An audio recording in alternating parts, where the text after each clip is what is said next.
I am welcoming you all of them to Chemistry of Main Group Elements course. Today I am going to talk about an aqueous solvent, that is bromine trifluoride. Bromine trifluoride.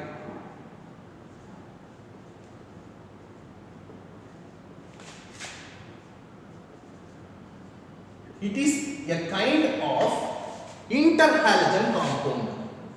Interhalogen compound means a compound which was made up of two different halogens.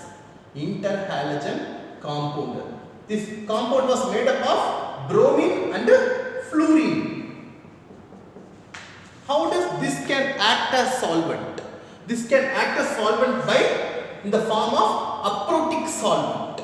Aprotic solvent.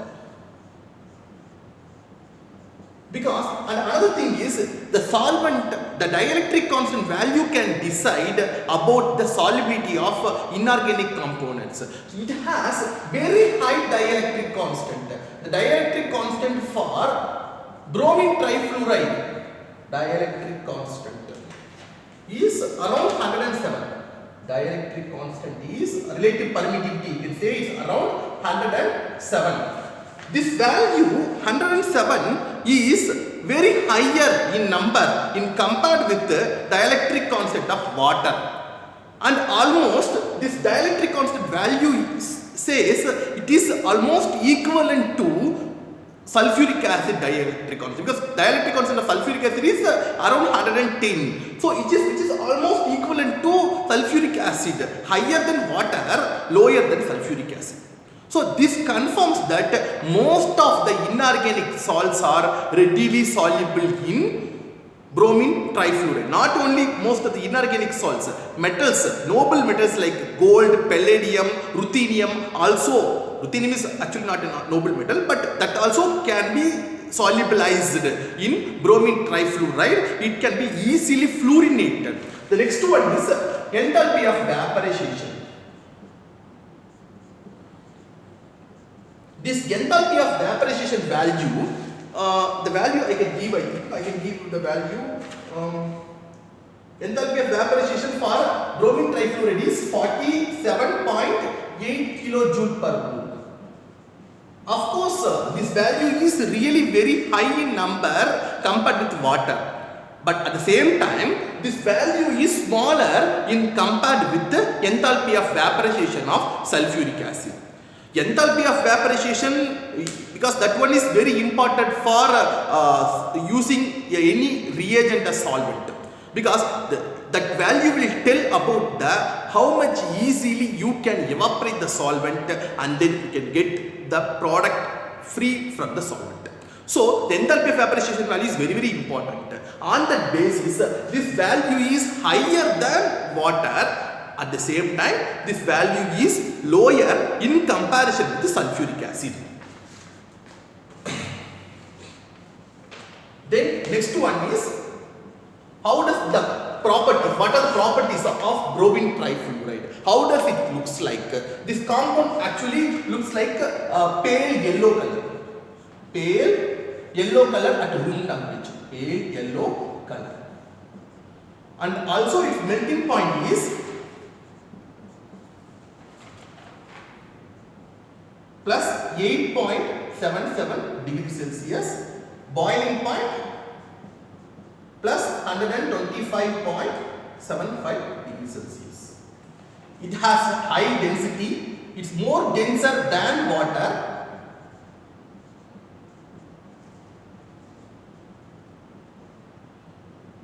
Okay. So these are some of the features about bromine trifluoride, and also we know the structure of bromine trifluoride based on BS-EPR theory. We can propose the structure of BRF3 as T-shaped structure.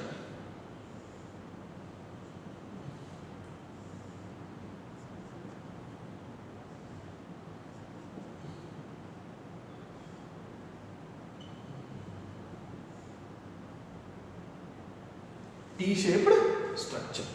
It has T-shaped structure. Okay. Then now I would like to go with their solubility with the metal salt.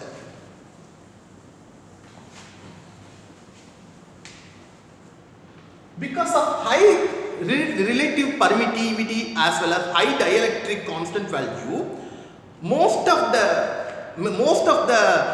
metals are readily soluble. Because it has the ability to act as strong fluorinating agent, extremely strong fluorinating agent. Because of this feature, most of the metals can be dissolved in noble metals also can dissolve, and like that of especially for storing purpose, the best option for storing bromine trifluoride is quartz. Quartz will be unreactive. It is kinetically stabilized in BrF3. So you can, anybody want to store bromine trifluoride, the best option is they can use quartz container to store bromine trifluoride. And the next one is nickel. Nickel container is another option that can be used for carrying out reaction as well as store bromine trifluoride. What will happen with nickel? Nickel also can react with bromine trifluoride, and nickel also can form a fluorides of nickel. But once the fluoride of nickel was formed on the walls of the container, it will be passive. That makes the layer, whatever the formation of the nickel fluoride, that will be passive. That will be resist to undergo further fluorination.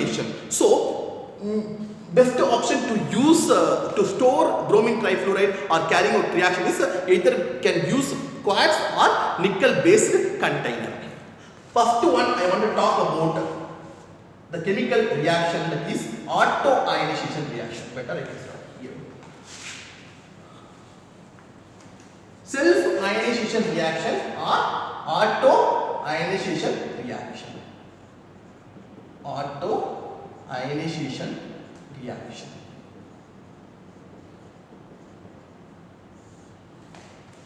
Bromine trifluoride molecule itself can undergo self-ionized. One of the molecule can be fluorinated, another one will be defluorinated to form both positive as well as negative species. This process already we have seen in water molecules as well as ammonia molecule.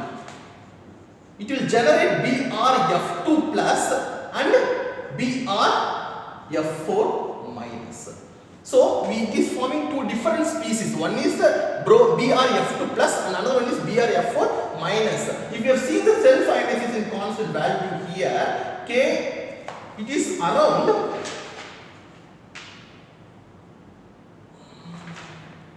8 into 10 power minus 3 mole square per liter square. Okay, so if we have to understand the self-ionization, how much the process is going on the forward direction, that we have to understand more means we need to compare with the molecules of water, ammonia and sulfuric acid. Then we can understand better about the self-ionization of bromine trifluoride. Water can also undergo self-ionization, which ionizes it into H3O plus and hydroxide ion. Their self-ionization constant value is 1.008 into 10 power minus 14 mole square per liter square. Also, ammonia can also undergo self-ionization, which will be self-ionized into ammonium ion and amide ion. Their self-ionization equilibrium constant value is 5.1 into 10 power minus 27 mole square per liter square. Fourth one is sulfuric acid.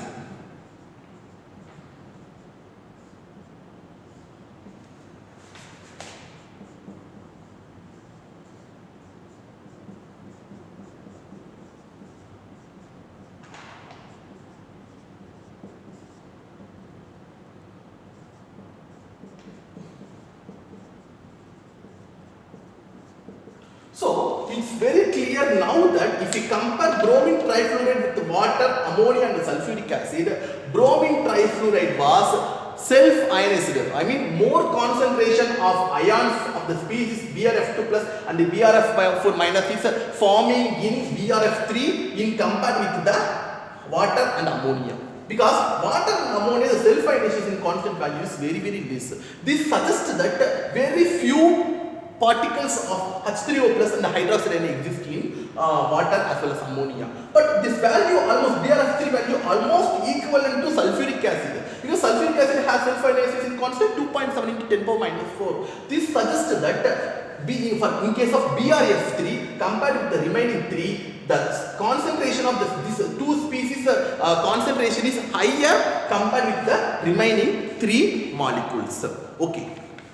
Next one is, we have known that water molecule if self-ionized will give one acid part as well as base, I mean hydroxide part. Similarly, BRF3 also will be ionized into acid part, that is BRF2 plus, and base part which is BRF4 minus.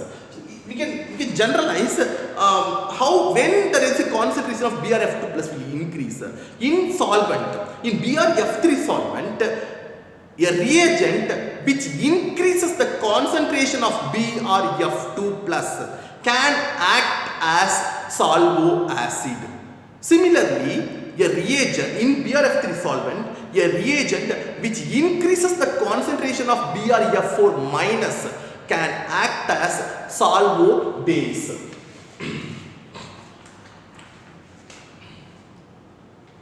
So,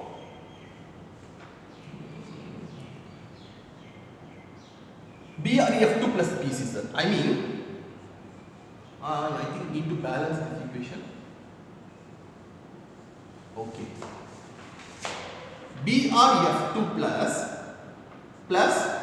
BRF4 minus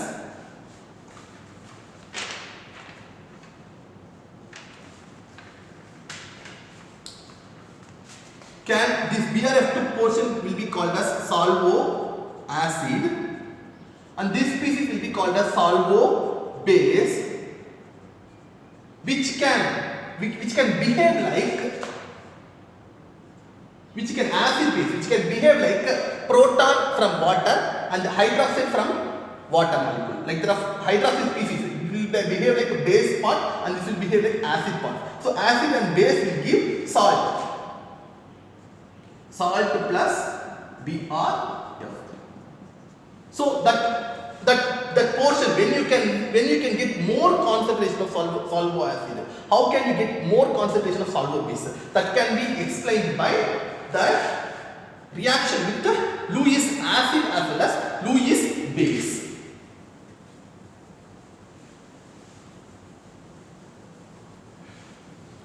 For example, if I react AuF3 auric trifluoride with bromine trifluoride can give BRF2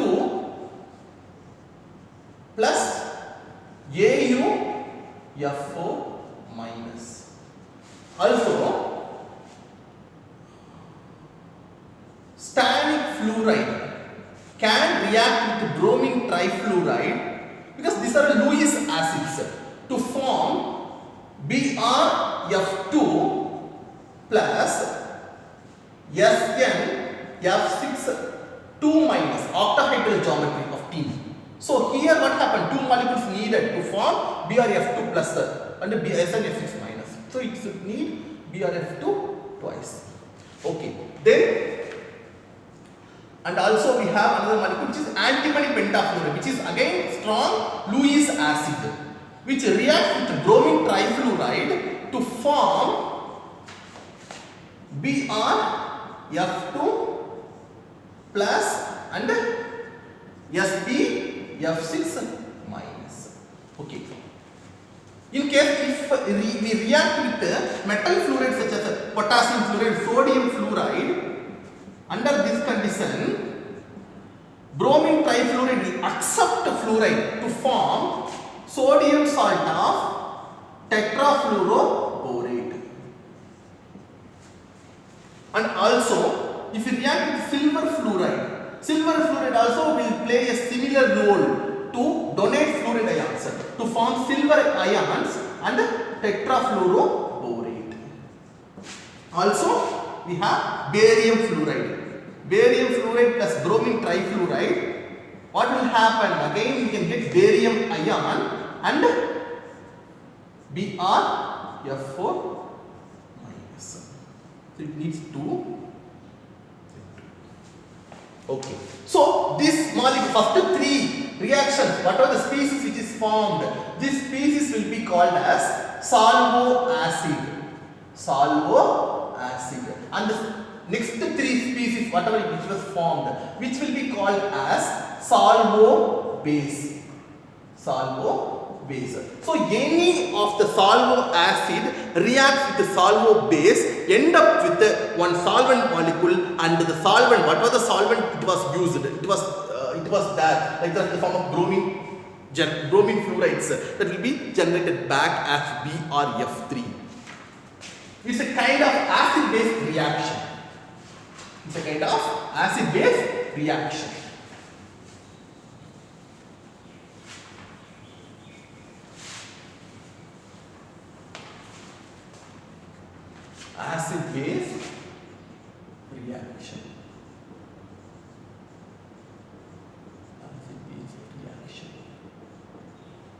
That means if you react with solvo acid we can use here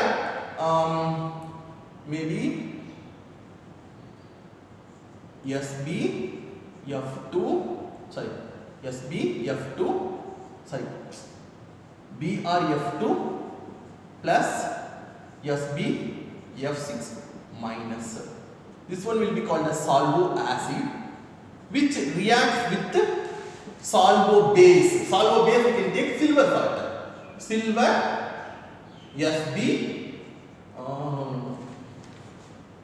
salt. What is that one? Silver BrF4 minus.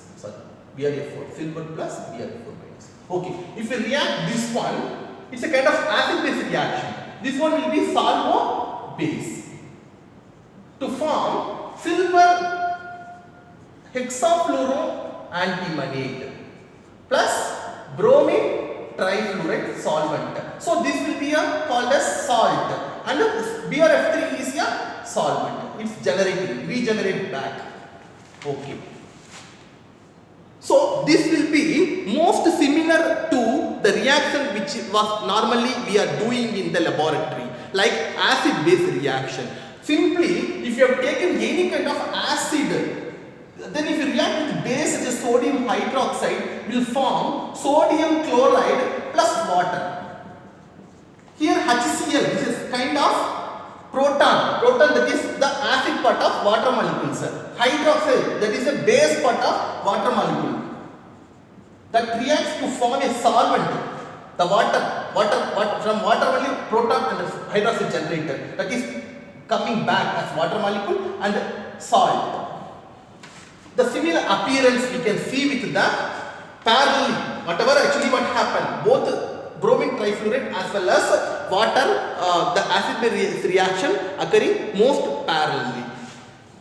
Okay. In case of this reaction, how can we monitor this reaction? Because if you have to know the exact neutralization point that can be easily determined by making use of acid-base indicators such as phenolphthalein.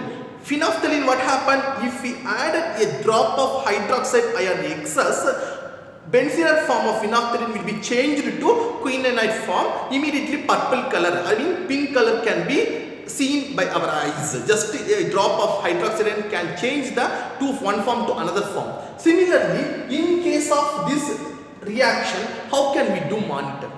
This reaction, whatever I said that one, the bromine species, bromine fluoride species, that reaction, acid-base reaction can be monitored by conductivity study.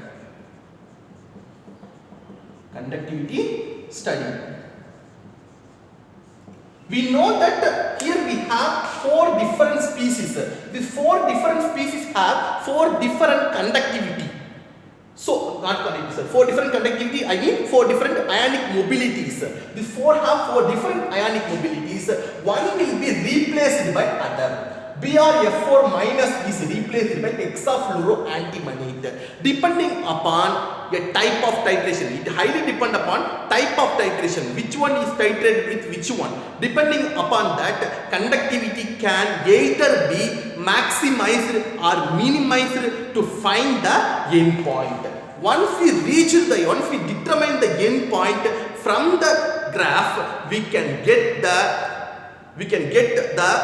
concentration of any one of the species. Like HCl concentration, if we know, means from the end point we can get from the end point by making use of volumetric principle, we can determine the concentration of another molecule. Similarly, in this case also, if the solvo acid, this concentration we know means by making use of conductivity study, either the conductivity be minimum or maximum, because of these 4 species of 4 different ionic mobilities.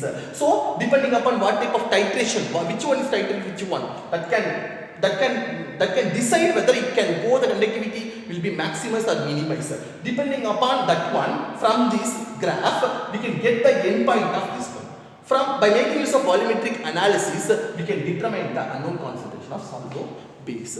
So it's almost working parallelly with the water chemistry. Now I would like to talk about their redox chemistry.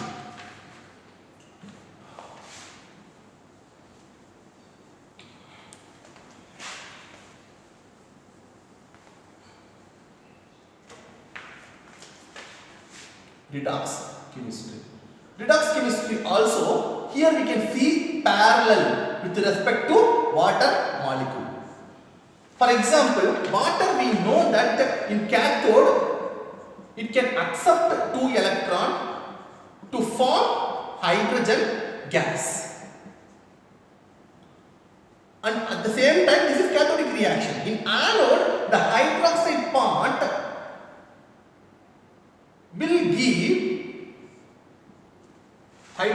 will give water molecule plus oxygen plus 2 electrons. So first one will be cathodic reaction, second one will be anodic reaction. Okay, cathodic as well as anodic reaction. Similar type of redox reactions can be seen with BrF3 having BrF2 as well as BrF4 minus species also. For example, BrF2 plus can accept 2 electrons to form BrF3 and BrF4. Needs 2 species. Also, BrF4 minus can undergo oxidation to BrF5 plus BrF3 and 2 electrons. So this makes very clear that by making use of bromine trifluoride, bromine trifluoride is ready to undergo such kind of redox reactions, because it's more parallel with the water chemistry.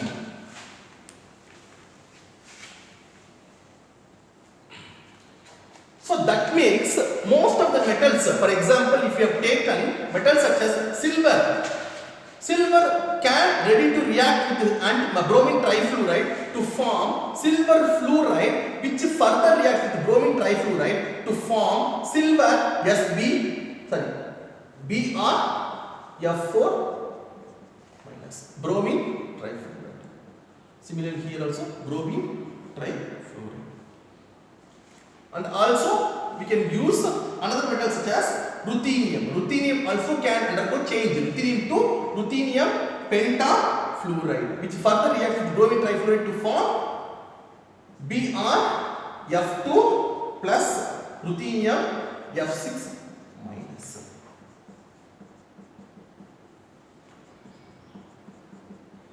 Okay, in case if you use a mixture of metal, silver plus gold will give bromine trifluoride, if you added silver AuF4 minus. Okay. And also we have halides. For example, potassium chloride plus vanadium tetrachloride reacts with bromine trifluoride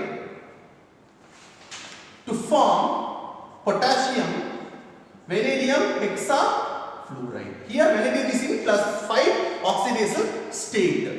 Then next one is ruthenium. Ruthenium plus potassium chloride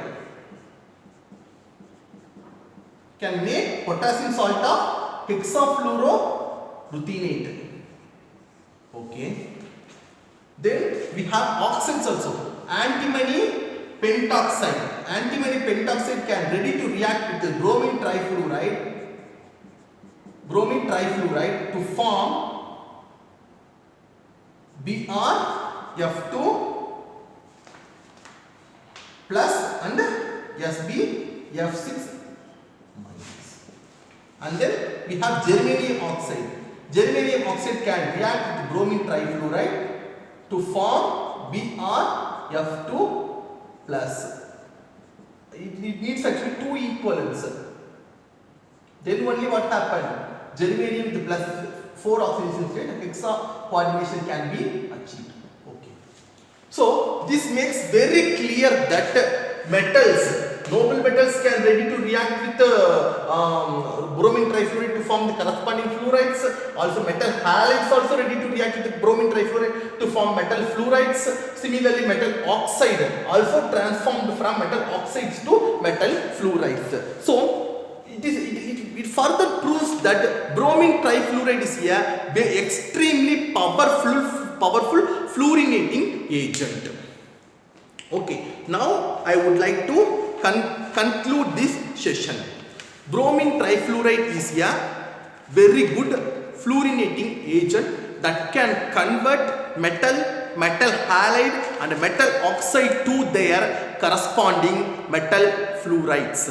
And then because of their strong dielectric constant, the dielectric constant is very high in compared with water, and it's almost equivalent to sulfuric acid. That's why most of the ionic compounds are soluble in bromine trifluoride.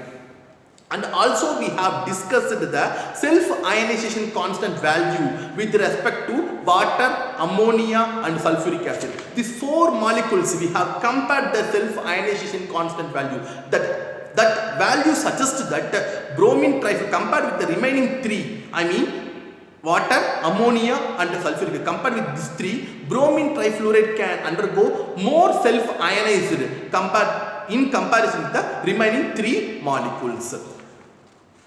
And the last one, a enthalpy of vaporization. That is very important, because if anyone we have to choose as a solvent, we should know about enthalpy of vaporization. If the enthalpy of vaporization is very high, for example sulfuric acid has very high enthalpy of vaporization, then what happens? It is very difficult to remove pure product from the, solute from solvent such sulfuric acid. So if you have seen the enthalpy of vaporization for bromine trifluoride, this value is lesser in comparison with sulfuric acid, and this value is higher in comparison with the water molecules. This makes bromine trifluoride can also be a good candidate, can be used for non-aqueous solvent. Usually it can provide an aprotic medium, like that of in case any kind of reactions need to do with the aprotic medium, then this will be the good candidate, because this will have a very good dielectric constant that makes the molecule more attractive. Finally, I would like to thank all of them for participating in this lecture. Again, the reference for this book is Inorganic Chemistry, Holman Biber 34th edition. Thank you very much all.